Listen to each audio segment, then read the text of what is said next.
এর ভিডিওতে ধ্বনি কিভাবে পরিবর্তিত হয় সেই বিষয় নিয়ে আলোচনা করব। আশা করি পাশে থাকলে ভালো কিছু শিখতে পারবেন ইনশাআল্লাহ। চলেন চলে যাই আজকের ক্লাসে। প্রথমত আমরা যদি আলোচনা করার চেষ্টা করি বা কথা বলার চেষ্টা করি বাংলা ভাষার লিপি নিয়ে। আসলে বাংলা ভাষার লিপিটা কোথা থেকে আসলো, বাংলা ভাষার উৎপত্তি স্থলটাই বা কোথা থেকে হলো।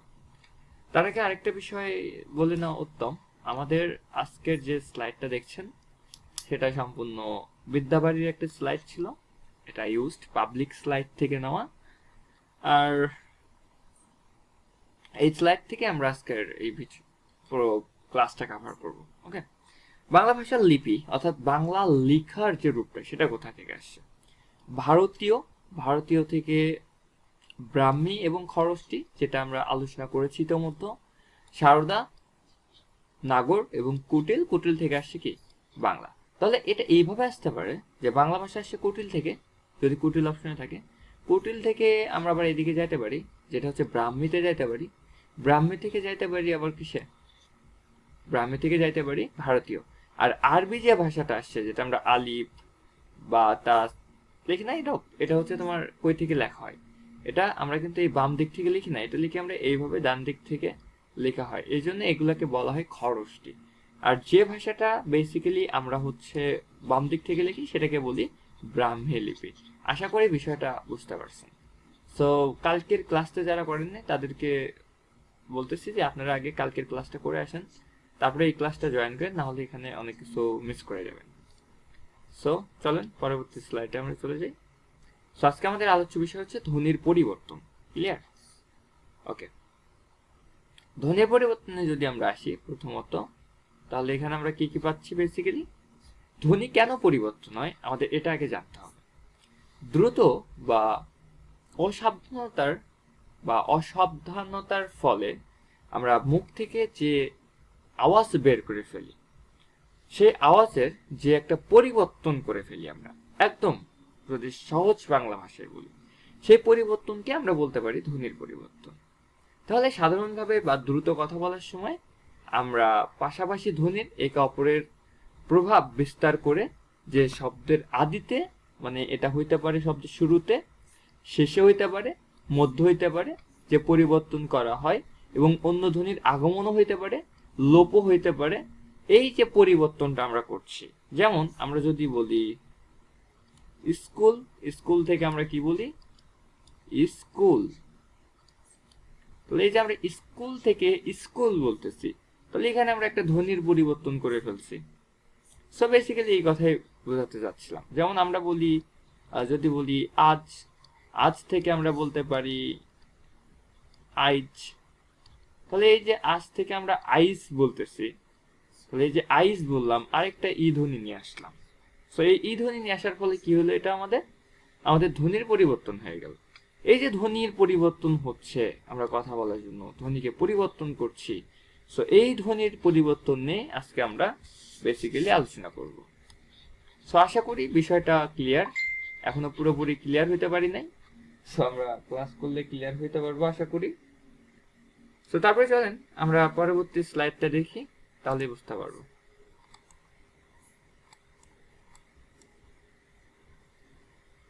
ওকে, সো এই স্লাইডে আছে আমাদের ধ্বনি পরিবর্তন যতভাবে সাধিত হয়, অর্থাৎ আমরা যতভাবে ধ্বনিকে পরিবর্তিত করতে পারি। সো এখানে বিষয়টা কি? মুখ্য বিষয়টা হচ্ছে ধ্বনি কতভাবে পরিবর্তন করা যায়, আমরা এটা নিয়ে একটু দেখবো। ওকে, নানাভাবে ধ্বনির পরিবর্তন হইতে পারে, তবে প্রধানত 4টি ভাবে আমরা ধ্বনির পরিবর্তন করতে পারি। তাহলে এটা এমসিকিউ আসতে পারে, কয় ভাগে ধ্বনি পরিবর্তন করা যায়? 4টা ভাগে ভাগ করতে পারি, বা 4টা ভাবে ধ্বনি পরিবর্তন হতে পারে। একটা হচ্ছে ভৌগোলিক কারণে। ভৌগোলিক কারণে বলতে কেন বোঝাচ্ছি? যেমন আমরা যদি বলি রংপুরের ভাষায় আমরা রংপুর না বলে আমরা কি বলি? অংপুর বলি, তাই না? তো এখানে একটা পরিবর্তন আসছে। এটা কেন আসছে? কারণ এটা ভৌগোলিক কারণে আসছে। উচ্চারণের দ্রুততার কারণে আমরা ধ্বনির পরিবর্তন করি, বাক্যের অসাবধানতার কারণে আমরা ধ্বনির পরিবর্তন করে ফেলি, এবং কথা বলতে সহজজাত করার জন্য আমরা কি করি?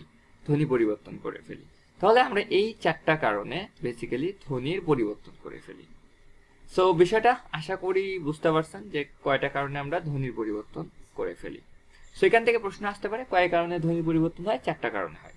তাহলে এটা যদি লিখিত পরীক্ষাতে আসে, যদি ধ্বনি পরিবর্তনের কারণ সমূহ লেখো, তাহলে এটা লিখতে পারেন। তাহলে প্রথমত আসি আমরা স্বরাগম। স্বরাগমটা কি? স্বরাগমটা হলো বেসিক্যালি স্বরের আগমন। তাহলে কোথায় স্বরের আগমন হবে? আদিতে স্বরের আগমন হবে। আদিতে যদি স্বরের আগমন হয় তাহলে আমরা তাকে বলতে পারি আদি স্বরাগম। তাহলে স্বরের আগমনটা আদিতে হইতে পারে, মধ্যস্থ হইতে পারে, অথবা অন্তেও হইতে পারে। অর্থাৎ উচ্চারণের সুবিধার জন্য শব্দের আদিতে, এখানে আদি মানে এখানে হচ্ছে বোঝাচ্ছে শুরুতে, আদি মানে বোঝাচ্ছে শুরুতে, ওকে, শুরুতে বোঝাচ্ছে। সো তাকে আমরা বলি স্বরধ্বনির, যদি স্বরধ্বনি আসে তাহলে এই স্বরধ্বনিকে আমরা বলি আদি স্বরাগম বলি। ক্লিয়ার? অর্থাৎ স্বরধ্বনিটা কোথায় আসবে? স্বরধ্বনিটা আসবে স্বরের আদিতে, আর স্বরের আদিতে আসলে সেটাকে বলা হয় আদি স্বরাগম। ক্লিয়ার? যেমন এখানে দেখেন স্কুল, স্কুলকে আমরা স্কুল বলতেছি, ই ধ্বনি নিয়ে আসছি, তাই না? যেমন আমেরিকাকে আমরা আমেরিকা বলি, আসলে সঠিক উচ্চারণটা আমেরিকা, এটা হাইড হয়ে যায়। তো এরকম স্টেশন থেকে স্টেশন বলি, তাহলে এই যে একটা ধ্বনি চলে আসছে, স্বরধ্বনি চলে আসছে, কোথায় আসছে? বাক্যের শুরুতে আসছে। এইভাবে যদি বাক্যের শুরুতে আসে তাহলে এটাকে আমরা বলি আদি স্বরাগম। তাহলে আমাদের হয়তোবা লিখতে বলবে না যে আদি স্বরাগম কাকে বলে, আমাদের যেটা হবে সেটা হচ্ছে আমাদেরকে ফাইন্ড আউট করতে হবে যে এটা কোন স্বরাগমের মধ্যে পড়ে। তাহলে এটাকে বলবো আমরা আদি স্বরাগম। কেন আদি স্বরাগম? কারণ এটা বাক্যের আদিতে বুঝছে। তারপরে চলেন আরেকটা গুরুত্বপূর্ণ টপিক, সেটা হচ্ছে মধ্য স্বরাগম বা বিপ্রকর্ষ বা স্বরভক্তি। সো এটা খুবই গুরুত্বপূর্ণ। এটা বেসিক্যালি অনেক সময় বিপ্রকর্ষ দিয়ে আসে বা মধ্য স্বরাগম দিয়ে আসে। এটা আপনার জন্য 5 স্টার টপিক হইতে পারে। সো এটা আপনি যতগুলো স্টার দিয়ে নিতে পারেন, এখান থেকে পরীক্ষায় মাস্ট বি প্রশ্ন হওয়ার সম্ভাবনা থাকে। তাহলে দেখেন এই বিপ্রকর্ষ কাকে বলে? মাঝে মাঝে ব্যঞ্জন ধ্বনির মাঝখানে, কোথায় আসবে এটা? মাঝখানে স্বরধ্বনি আসে। ব্যঞ্জন ধ্বনির, ধ্বনিটা কিন্তু আলাদা, হ্যাঁ, ধ্বনির মাঝখানে স্বরধ্বনি আসে যদি আসে তাহলে একে আমরা বলি মধ্য স্বরাগম বা বিপ্রকর্ষ বা স্বরভক্তি। তার মানে এখানে আমাদের এই যে 3টা ট্রাম আছে, এই যে 3টা টার্ম পাচ্ছি আমরা, মধ্য স্বরাগম, বিপ্রকর্ষ, স্বরভক্তি, এই 3টা ট্রামই আপনাকে মনে রাখতে হবে বা মুখস্থ রাখতে হবে। কেন মুখস্থ রাখবেন? কারণ হয় মধ্য স্বরাগম আসতে পারে, জিনিসের মধ্যে মধ্য স্বরাগম, বা বিপ্রকর্ষ আসতে পারে, বা স্বরভক্তি আসতে পারে। এখন যদি আপনার পুরোপুরি নলেজ না থাকে এই কয়েকটা বিষয়, তাহলে আপনি এটাকে কি করবেন? চিনবেন না, আর না চিনলে ইজি একটা জিনিস ভুল হয়ে যাবে। তার মানে এখন আমরা ফাইন্ড আউট করার চেষ্টা করব যে কিভাবে স্বরের মাঝখানে আসছে। যেমন প্রীতি, প্রীতি থেকে আসছে কি? পিরিতি। এখন বলতেই পারেন যে কিভাবে আসলে, এটা যদি আমি একটু ভেঙে দেখি তাহলে আমাদের হচ্ছে বেসিক্যালি ভাঙতে গেলে কি হচ্ছে, আমরা ওখানে মানে এত ডিটেলসে ভাঙতে যাব না। সো প্রথমত আসছে রস্যই, তারপরে আসছে প, তারপরে আসছে কি? তারপরে আসছে হচ্ছে আমাদের একটা র আসছে, তারপরে আসছে দীর্ঘি আসছে, তারপরে আসছে কি? আবার রস্যই আসছে, তারপরে কি আসছে? ত আসছে। তাহলে এটা হচ্ছে একটা বিষয়, তাই না? তাহলে আমাদের প্রথমত যদি দেখি রস্যই আসলো, কিন্তু এখানে দেখেন দীর্ঘি আসছে কোথায়? দীর্ঘি আসছে কোথায়? তাহলে এখানে হচ্ছে প্রি, পয়ের প আসছে, তার সাথে হচ্ছে কি প্লাস র আসছে, তারপরে কি আসছে? ফলা আসছে, তারপরে কি আসছে? দীর্ঘি আসছে, তারপরে কি আসছে? রস্যই আসছে, তারপরে কি আসছে? ত আসছে। এবার যদি আমরা এগুলাকে কাটাকাটি করি, তো দেখেন প প কেটে দেন, রস্যই রস্যই কেটে দেন, দীর্ঘি কেটে দেন, রস্যই রস্যই কেটে দেন। তাহলে এই যে রস্যই কেটে দিলাম, কেটে দেওয়ার পরে ত কেটে দেন, ত ট কেটে দেন, সবগুলো কাটাকাটি করার পরে দেখবেন যে দীর্ঘিটা আমাদের এখানে থাকে। আর এই দীর্ঘিটা কোথায় আসছে? এই দীর্ঘিটা আসছে বেসিক্যালি আমাদের এই যে পি রি, সরি এখানে একটু বেশি হিজিবিজি হয়ে গেছে, একটু ক্লিয়ার করে দিই। তাহলে আমরা এখানে একটু এটা ভালোভাবে বিশ্লেষণ করে দেখব, তাহলে এটা আশা করি ক্লিয়ার হয়ে যাব। এটা কি হয়েছে একটু দেখি আমরা।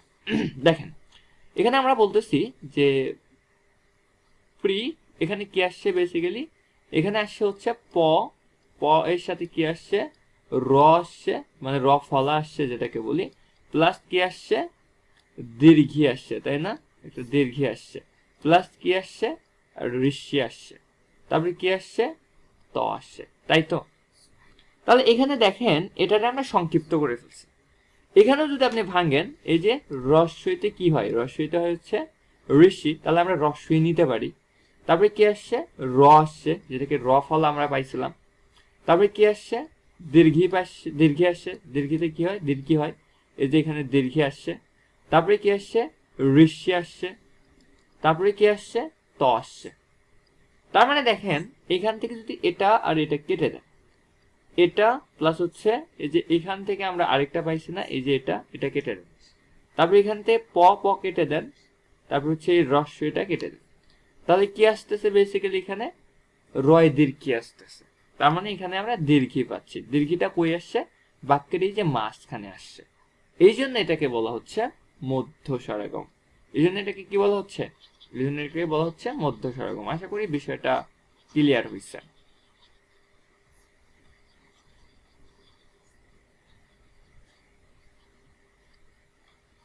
তারপরে চলেন পরবর্তী টপিকে কি বলা আছে আমরা একটু দেখি।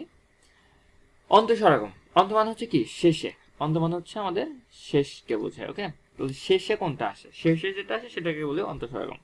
কোনো কোনো সময় দেখা যায় যে শব্দের শেষে অতিরিক্ত স্বরধ্বনি আসে, এরূপ স্বরাগমকে বলা হয় অন্তঃস্বরাগম। যেমন দিশ থেকে আসছে কি দিশা, সত্য থেকে আসছে সত্যি। তাহলে এখন এইটা নিয়ে একটা আপনাদের মধ্যে কনফিউশন থাকতে পারে, কিরকম যে স তয় ইজফলা ঋষিকার, এটা তো এখানে আসছে, কিন্তু না, এটা আমরা যদি সত্যি, এটা যদি আমরা এইভাবে বলি স ত তয় ইজফলা রস্যই, সত্যি বা সত্যই, এইভাবে আসতেছে না, মানে রস্যের উচ্চারণটা আমাদের কি হয়, আমাদের বেসিক্যালি শেষেই হয়, অর্থাৎ আদি অন্তে হয়, এই জন্য এটাকে বলা হয় অন্তঃস্বরাগম। যেমন আমি যদি বলি দিশ, দিশ থেকে কি হয়ে গেছে এখানে দিশ তো আসছেই, দিশ থেকে এখানে একটা আকার যুক্ত হয়ে গেছে, তার মানে আমরা এখানে সরেয়া পাইছি একটা, তাই না। এই যে সরেয়াটা পাইলাম, এইটা হচ্ছে কি কোথায় আসছে সরেয়াটা শেষে আসছে, এই জন্য এটা আমরা বলতেছি অন্তঃস্বরাগম। এই জন্য এটা আমরা কি বলি অন্তঃস্বরাগম বলি। আশা করি বিষয়টা বুঝতে পারছেন। তারপরে আমরা পরবর্তী টপিকে চলে যাব, আমরা বেশি সময় নিব না, যেহেতু এগুলা আশা করি আপনারা জানেন, তারপরে একবার রিকল হয়ে যাচ্ছে। তারপরে চলে আসেন খুবই গুরুত্বপূর্ণ একটা টপিক, অপিনিহিতি। এটা আপনাদের জন্য একটা 5 স্টার টপিক, এখান থেকে অনেক বেশি প্রশ্ন আসতে পারে, প্রশ্ন আসতে দেখা যায়। দেখেন পরের রিকার এবং আগে যদি উচ্চারণ হয়, কিংবা যুক্ত ধ্বনির আগে রিকার এর বা রস্যকার যদি উচ্চারিত হয়, তাহলে তাকে বলা হয় অপিনিহিতি। তার মানে আপনি যেখানেই রস্যইতে পাবেন রস্য পাবেন, তাহলে ধরে নেবেন এটা হচ্ছে কি একটা অপিনিহিতির সিগনেচার। যেমন দেখেন আজ থেকে হয়ে গেছে আইজ, এই যে রস্যই চলে আসছে। তবে দেখেন বাজি থেকে হয়ে গেছে বাইজ, দেখিয়া থেকে হয়ে গেছে দেখা, সাধু থেকে হয়ে গেছে সাউথ। তার মানে এই যে আমরা কি পাচ্ছি রস্যই পাচ্ছি এবং রস্যও পাচ্ছি, এই রস্যই রস্য পাইলে সেটা কি, সেটা হচ্ছে অপিনিহিতি। আশা করি বিষয়টা ক্লিয়ার। এগুলো এত পেঁচানোর কিছু নাই, যত পেঁচাই বলবেন তত মাথার মধ্যে আটকায় যাবে। আর পরীক্ষায় শতভাগ কমন পাওয়ার জন্য আপনি নবম দশম শ্রেণীর বোর্ড বইয়ে যতগুলো উদাহরণ আছে সেগুলো আপনাকে 100% পড়তে হবে, নাহলে কমন পাওয়ার সম্ভাবনা নাই। তবে কি বলছে অসমীকরণ, সমীকরণ বলতে কি বোঝায়, সমীকরণ বলতে হচ্ছে সমতা বা মিলকরণ, মিলকরণ, মিলকরণ। তাহলে মিলকরণ বা সমীকরণ এখান থেকে কি বুঝি দেখি, একই স্বরের পুনরাবৃত্তি দূর করার জন্য মাঝখানে যখন স্বরধ্বনি যুক্ত করা হয় তখন তাকে অসমীকরণ বলা হয়। সেটা কি রকম, আমি যদি বলি টপ টপ, টপ টপ বৃষ্টি পড়ছে, সেখানে আপনি এই যে টপ টপ, এটাকে আপনি বলতেছেন টপা টপ, মানে একই কথাই, কিন্তু অর্থ একই আসতে হবে। আপনি বললেন যে টপ টপ থেকে আপনি করে দিলেন কি করছেন, ট টপি টপ করে দিচ্ছেন, তাহলে এটা কিন্তু হয় না, আসলে এটা রেঞ্জের বাইরে চলে গেছে, সেটা হবে না, সেরকম হইলে হবে না। যেমন ধপধপ থেকে ধপা ধপ, তারপরে হচ্ছে আপনার শর্টপট থেকে ছটাপট, এরকম যে থিমগুলো আছে বেসিক্যালি আমরা এগুলাকে বুঝাইতে পারি। আশা করি বিষয়টা ক্লিয়ার। ওকে, তাহলে এগুলো একটু মাথায় রাখবেন, এগুলা থেকে কমন পাবেন। টপ টপ থেকে টপাটপ, ধপধপ থেকে ধপাধপ, তারপর হচ্ছে টপ থেকে টপ টপ থেকে টপাটপ, এবং ফট ফট ফট থেকে ফটাফট, এবং চট চট থেকে চটাচট। এগুলাকে বলা হয় অসমীকরণ। কি বলা হয়? অসমীকরণ বলা হয়। আশা করি বিষয়টা বুঝতে পারছেন। তো চলেন আমরা তারপরের টপিকে চলে যাব। পরের টপিকে আছে আমাদের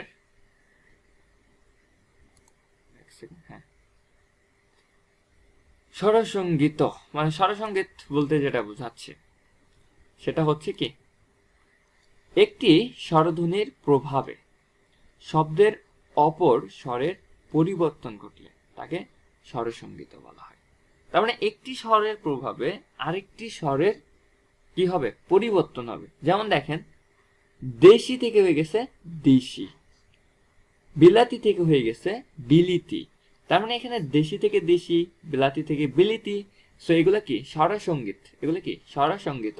ওকে, যেটাকে ভাওয়াল হারমোনি বলা হচ্ছে। ওকে, স্বরসঙ্গীত বেসিক্যালি 4 প্রকার। প্রশ্ন আসতে পারে স্বরসঙ্গীত কত প্রকার, তাহলে আমাদের উত্তর হবে স্বরসঙ্গীত হচ্ছে 4 প্রকার। একটা হচ্ছে প্রগত, পরাগত, মধ্যগত, অন্যান্য। এবার আমরা আবিষ্কার করার চেষ্টা করব এই 4 প্রকার আসলে কোনটা কিভাবে ব্যবহার হচ্ছে বা কোনটাই কি ব্যবহার হচ্ছে। তাহলে স্বরসঙ্গীত বলতে কি বোঝায়? দেশি থেকে দেশি, বিদেশি থেকে বিদেশি, আর হচ্ছে বিলেতি থেকে বিলিতি। ওকে, বিষয়টা ক্লিয়ার। কয় প্রকার? 4 প্রকার। এবার চলে আসেন ধ্বনি বিপর্যয়।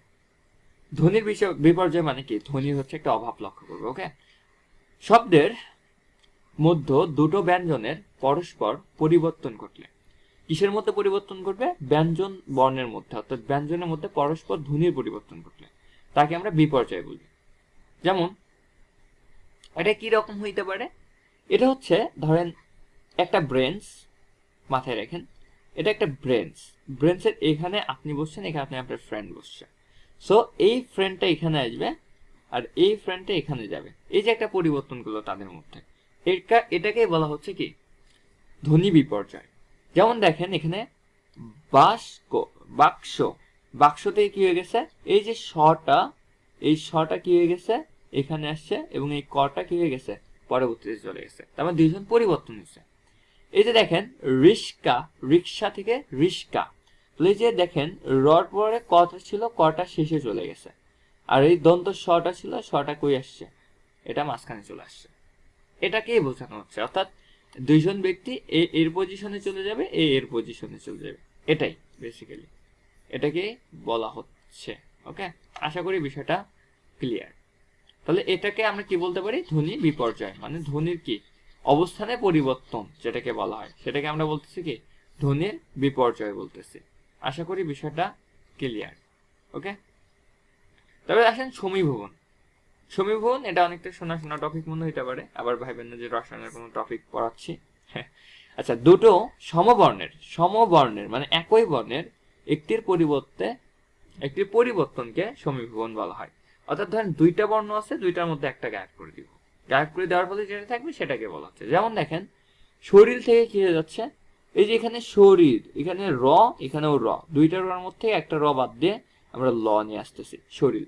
শরীরও যা শরীরও তাই, অর্থের কোনো পরিবর্তন নেই, শুধু ধ্বনির পরিবর্তন হচ্ছে। লাল, লালের সাথে কি আসছে, ল দুইটা আসছে, একটা ল পরিবর্তন করে আমরা কি করে দিচ্ছি, ন করে দিচ্ছি, অর্থাৎ নালো যা লালতা। ক্লিয়ার? যেমন আমরা আরেকটা কথা বলছিলাম যে রংপুর, তাই না, রংপুরকে আমরা কি করে দেই, অংপুর করে দিই। তার মানে অং দিয়েও যাকে বোঝাচ্ছি, রংকেও তাকেই বোঝাচ্ছি। আশা করি বিষয়টা ক্লিয়ার। ওকে,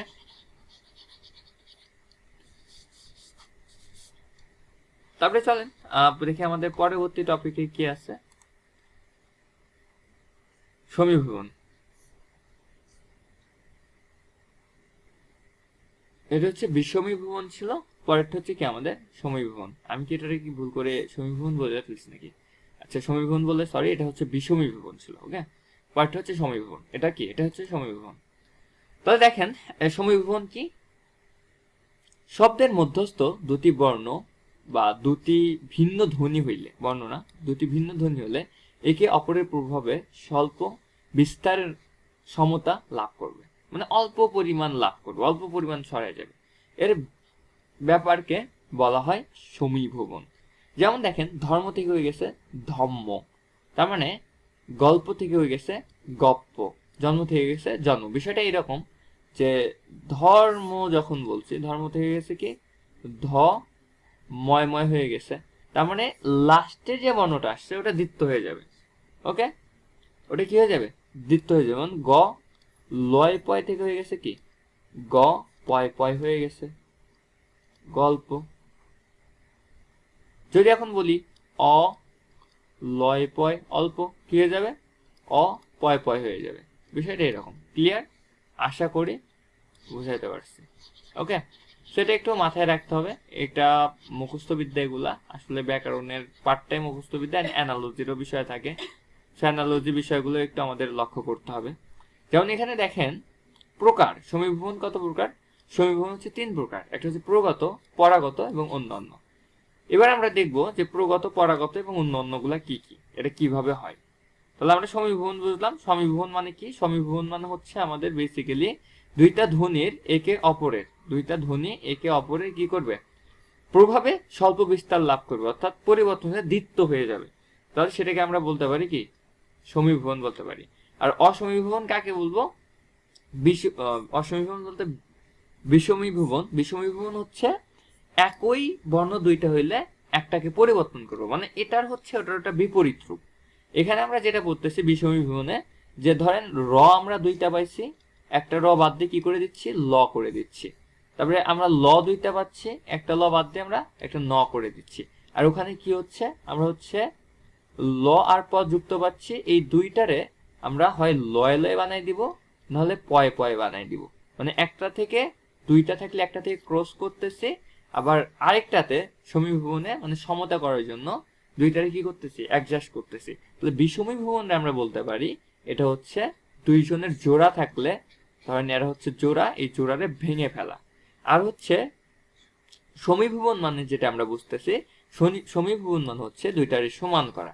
এইটুকু মাথায় রাখলে আশা করি এটা ভুল হওয়ার সম্ভাবনা অনেক অংশে কমে যাবে, মানে ভুল হওয়ার সম্ভাবনা থাকবে না বললেই চলে। আর নবম দশম শ্রেণীর জব এবং নন ক্যাডার চাকরি পরীক্ষাতে এগুলা সব থেকে বেশি আপনাকে প্রভাবিত করবে। ওকে, তারপরে আসেন প্রগত সমীভবন। প্রগত সমীভবন কি, এটা নিয়ে একটু আমরা দেখি। দেখেন প্রগত সমীভবন হচ্ছে পূর্ব ধ্বনির মানে আগের ধ্বনির প্রভাবে পরের ধ্বনি যে পরিবর্তন করবে তাকে হচ্ছে প্রগত। প্রগত মানে হচ্ছে আগে, আগে সো আগে অর্থ বোঝায় আগের ধ্বনির পরিবর্তন করবে, তাকে হচ্ছে প্রগত সমীভবন বলে। যেমন দেখেন চক্র, চক্র থেকে গেছে চক্ক, চক্ক। তারপরে দেখেন পদ্ম থেকে হয়ে গেছে পদ্ম, প দয় দয় পদ্ম। এখানে কি হয়েছে বেসিক্যালি? এখানে এই যে দেখেন চক্র, এখানে কি হয়েছে? চক্ক হয়ে গেছে, একটার প্রভাবে আরেকটার পরিবর্তন। পদ্ম থেকে পদ্ম হয়ে গেছে, দয় দয় হয়ে গেছে। তার মানে এখানে এটা দ্বিত্ব হয়ে গেছে। এটা অনেকটা কিসের মতো কাজ করছে বলেন তো? এটা অনেকটা সমীভবনের মতোই কাজ করছে। আর আমরা তো জানি যে সমীভবনের হচ্ছে কাজই হচ্ছে দ্বিত্ব করা। তার মানে এখানেও আমাদের দ্বিত্বই করতে হবে। বিষয়টা বুঝছেন? এখানে আমাদের দ্বিত্বই করতে হবে, অর্থাৎ দুইটাই আনতে হবে, সমীভবনের কাজটাই করতে হবে। কোনোটা হবে হচ্ছে শুরুতে, কোনোটা হবে হচ্ছে মধ্য বা হচ্ছে মাঝখানে, আবার কোনোটা হবে শেষে বা অন্তে। অর্থাৎ এই তিন জায়গাতে হইতে পারে। বোথ আর কারেক্ট, বুঝছেন? সো এখানে আমরা যেটা উদাহরণস্বরূপ আমরা দেখেই ফেলেছি অলরেডি। তারপরে চলেন নেক্সটে যাই। পরাগত। পরাগত মানে কি বোঝাচ্ছে একটু দেখি আমরা। সো পরাগত মানে হচ্ছে বোঝাচ্ছে এখানেও সমীভবন, তার মানে এখানেও দ্বিত্ব হবে, অর্থাৎ ম থাকলে ময় হবে, তাই না? এটাই তো স্বাভাবিক। ন থাকলে নয় নয় হবে, আছে লয় পয় থাকলে পয় পয় হবে।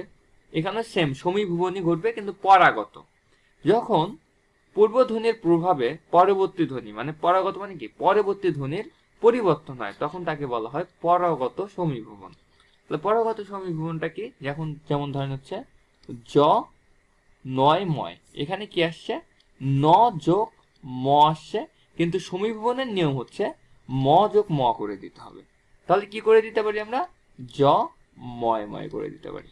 তাহলে ময় ময়টা কোথায় যুক্ত হয়েছে, শেষে যুক্ত হয়েছে, এই জন্য এটাকে বলা হচ্ছে কি পরাগত। আশা করি বিষয়টা ক্লিয়ার। যারা আমার এসএসসি এইচএসসির স্টুডেন্ট আছো তোমরাও এগুলা ভালো করে পড়ে নিতে পারো, কারণ এগুলা তোমাদেরও কাজে আসবে। আর আশা করি এই স্লাইডগুলোর বাইরে থেকে কিছু পড়া লাগবে না, এগুলা থেকে কমন পেয়ে যাবে আশা করি। তারপরে দেখো কি বলছে, আর যারা জব পাইতেছেন তারা তো দেখবেনই অবশ্যই।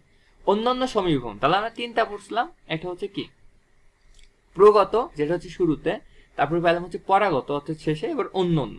যখন পরস্পরের প্রভাবে দুইটা ধ্বনি পরিবর্তন হয়ে যায়, পরস্পরের প্রভাবে দুইটা ধ্বনি পরিবর্তন হয়ে যাবে, তখন তাকে অন্যান্য সমীভবন বলা হবে। আর সমীভবন মানে হচ্ছে কি করা, যোগ করে দেওয়া, একই বর্ণ দ্বিত্ব করে দেওয়া, মিউচুয়াল করে দেওয়া। ওকে, যেমন দেখেন সংস্কৃত,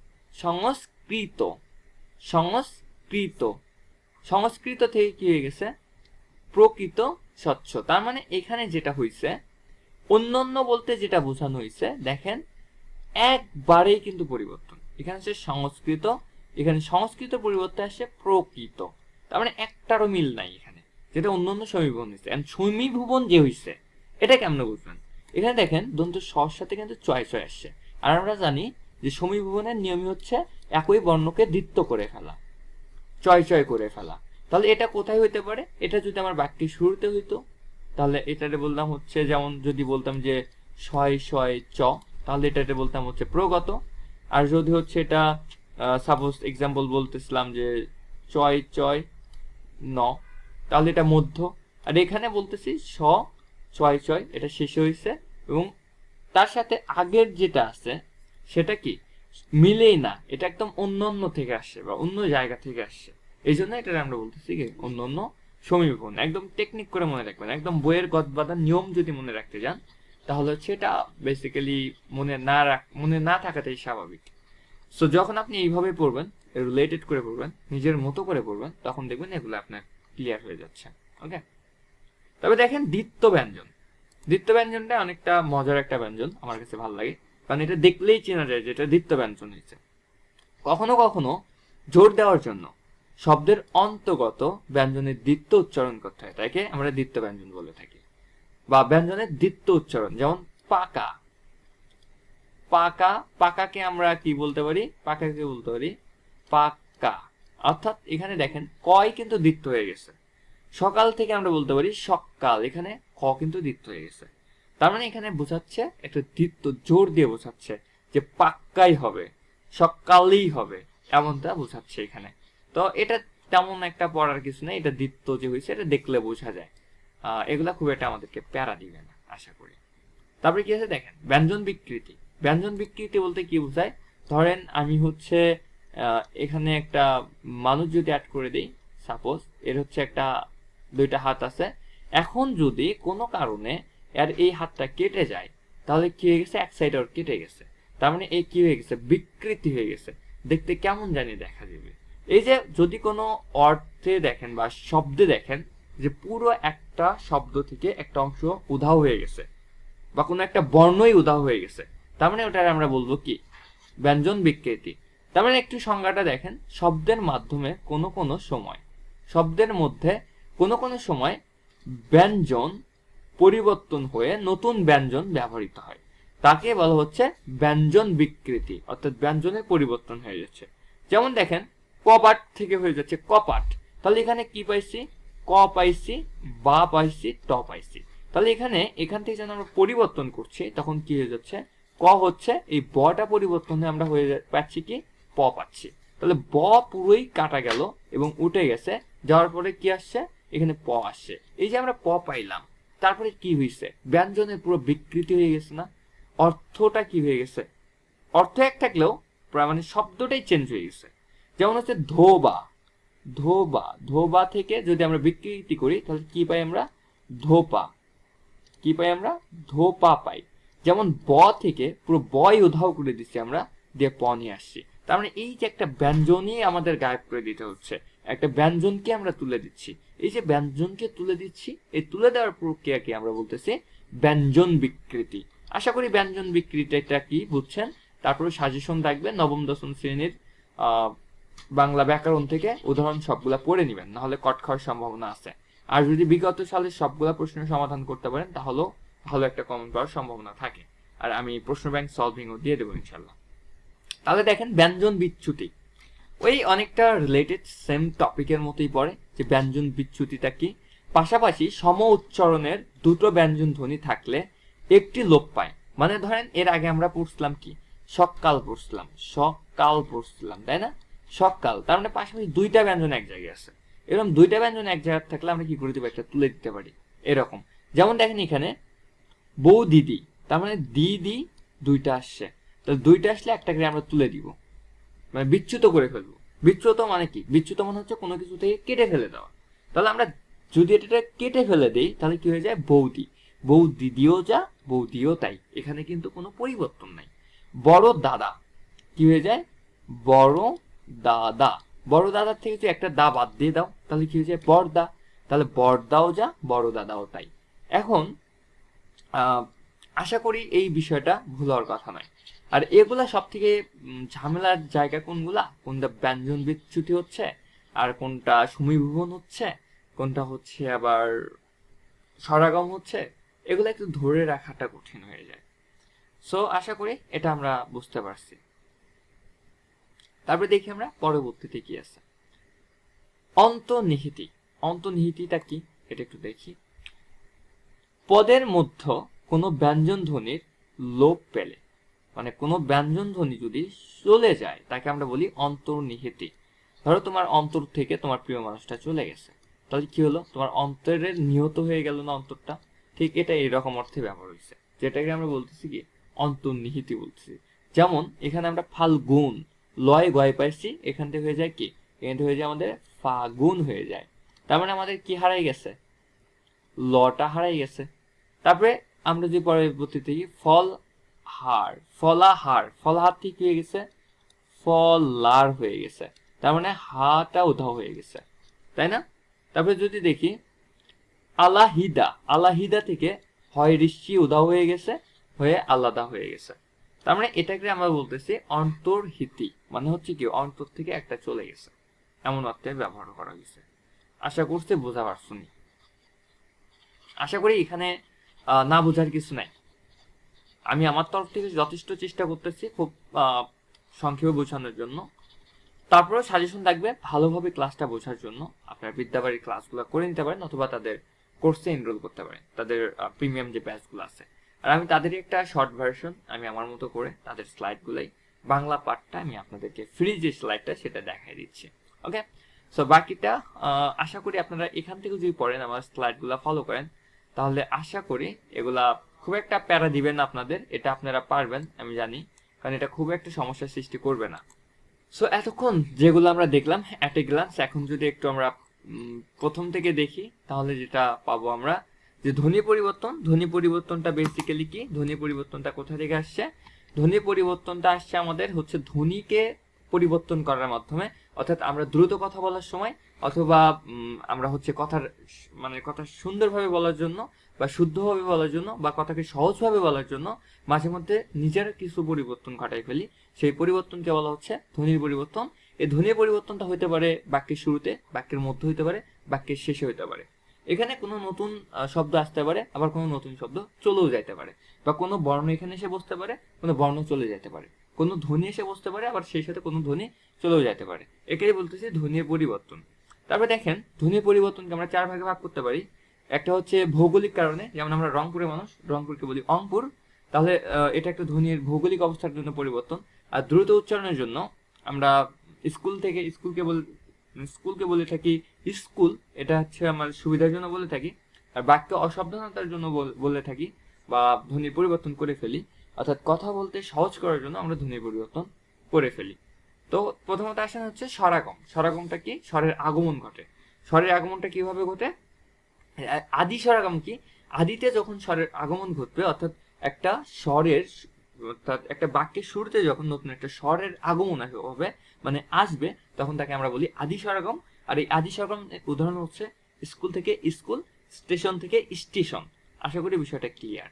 তারপরে হচ্ছে মধ্য স্বরাগম। মধ্য স্বরাগম হচ্ছে মাঝে মধ্যে ব্যঞ্জন ধ্বনির মাঝখানে স্বরধ্বনির আগমন হবে, যেমন হচ্ছে প্রীতি থেকে প্রীতি, প্রীতি থেকে কি প্রীতি, এটাকে আবার বলা হয় বিপ্রকর্ষ অথবা স্বরভক্তি।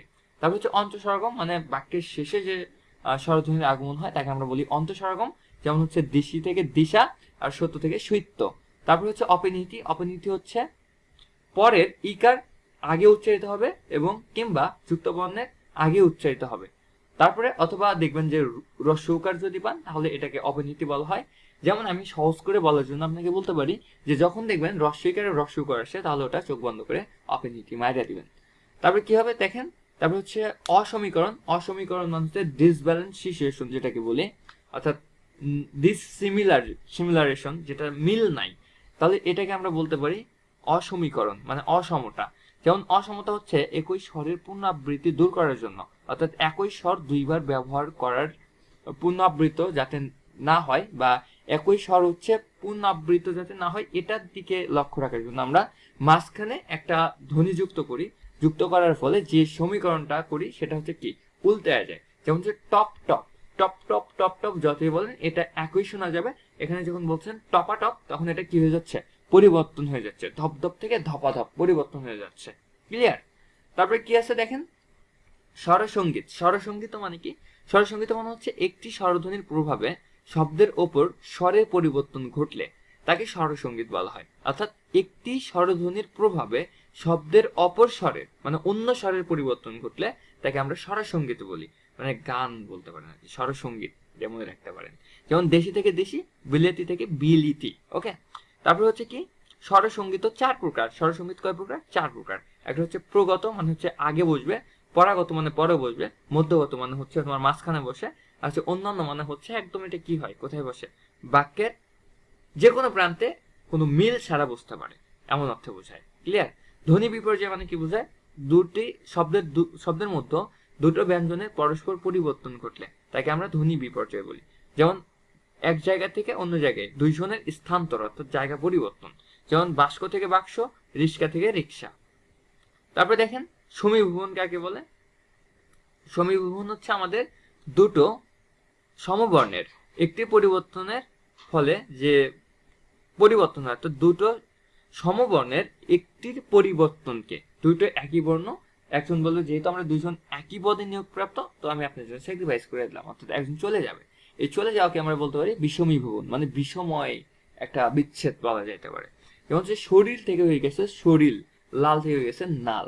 তার মানে এখান থেকে র একটা চলে যায় ল আসছে, কিন্তু ল একটা চলে গিয়ে দন্ত ন আসছে। এটাকে বলতে পারি যে বিষের মতো বিচ্ছেদ যেটাকে সেটাকে বলা হচ্ছে কি বিষমীভবন। ক্লিয়ার?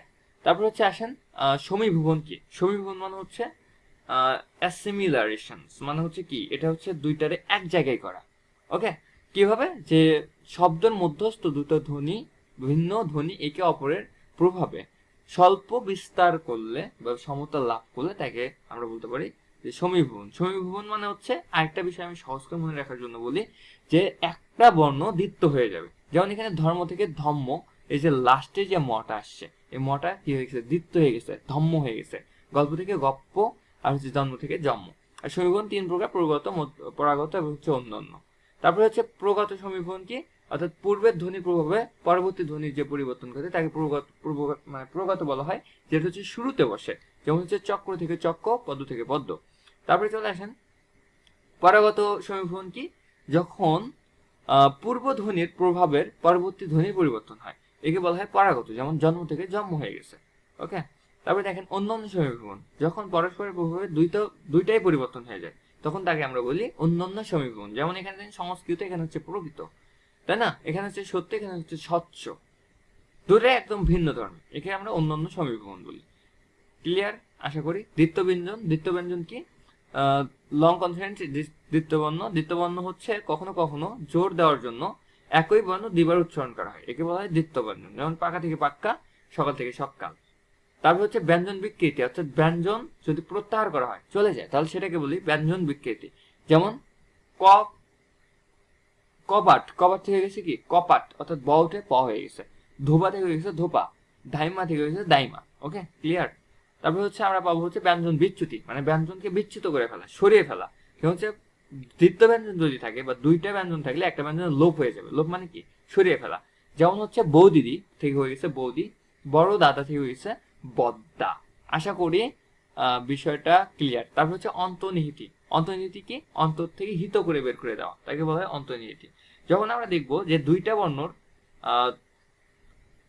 কোন একটি পদের মধ্যে কোনো ব্যঞ্জন ধ্বনি লোপ পেয়ে, তাকে বলে অন্তর্হিতি। অর্থাৎ দুইজনের মধ্যে একজন স্যাক্রিফাইস করে দিবে আর কি। যেমন ফাল্গুন থেকে হয়ে গেছে ফাগুন। ওকে, তারপর হচ্ছে ফলার থেকে হয়েছে ফলার, আল্লাহিদা থেকে হয়ে গেছে আলাদা। আশা করি বিষয়গুলো ক্লিয়ার হয়েছে। সো এখানে প্রশ্নগুলো দেখাচ্ছি না, তার কারণ হচ্ছে এখানে অন্য টপিকও চলে আসছে। সুনিচের কোনটি ধ্বনি পরিবর্তনের উদাহরণ? ধ্বনি পরিবর্তনের উদাহরণ হচ্ছে কি প্রতিপাদিক, মানে এখানে দেখেন পুরোই কি হয়ে গেছে, পরিবর্তন হয়ে গেছে। আর অভিশ্রুতি এগুলো আলাদা। অপনিহিতি এটা তো হচ্ছে মাঝখানে একটা ইকার চলে আসে। আর যে ধ্বনি বিপর্যয়, মানে ধ্বনি হচ্ছে কি হয়ে যায়, পরিবর্তন হয়ে যায়, এগুলো আলাদা হিসাব। তারপর হচ্ছে বড় থেকে বড্ড, এটা কি, এটা হচ্ছে দ্বিতীয় ব্যঞ্জন, এই যে দুইটা এক জায়গায় হয়ে গেছে। তারপর হচ্ছে অপনিহিতির উদাহরণ কোনটি? আজ থেকে আইচ, এটা হচ্ছে অপনিহিতি, এই যে রস্যম রস্যৌ বলছিলাম। তারপর হচ্ছে এগুলো হচ্ছে অন্য ইয়া থেকে আসছে, সেই জন্য এগুলো আর না দেখি আমরা। সো ক্লাস আর বড় করবো না, এই ছিল আজকের আমাদের আয়োজন। সো আমরা আগামী দিনে যে দুইটা ক্লাস শেষ করলাম, এই দুইটা ক্লাসের প্রশ্ন ব্যাংক সলভিং দিয়ে দেবো ইনশাল্লাহ। ততক্ষণ ভালো থাকবেন, সুস্থ থাকবেন এবং আমাদের সাথে থাকবেন। আসসালামু আলাইকুম।